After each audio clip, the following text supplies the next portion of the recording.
the sight of an oncoming train. First thought? Oh my God. If I fell the tracks, I'd be absolutely scared. About as scary as it gets for commuters. Scream, bloody murder. Am I going to die? For the men and women who fix the tracks, getting out of the way is all in a day's work. We got to experience what few New Yorkers would ever want to. Inches away from the R train in Brooklyn.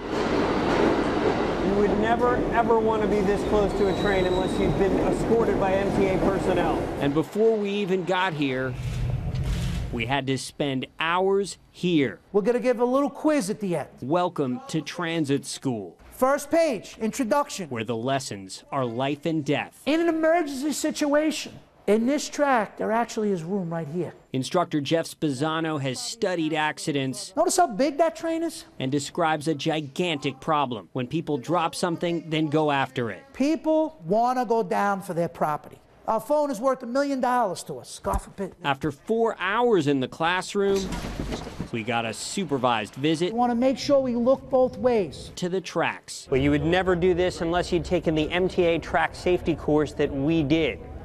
Going down now to track level. And Spezzano pointed out potential dangers. It's okay for us to step over the third rail. We just want to make sure we do it correctly. That's right, track workers or you in an extreme case might need to step over the third rail to escape a train.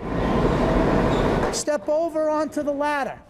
We hoist ourselves up, over to the box. We open up the box. When they need to evacuate passengers, they open up the doors. The passengers will walk along this bench wall. And then it was time once more to get out of the way. There's a local train coming to us right now.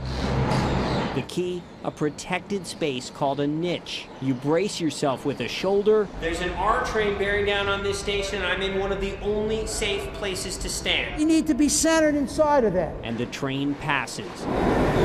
Too close for comfort in light of recent tragedies. But with enough room, those whose jobs depend on working down here will live to tell about it. Andrew Siff, News 4 New York.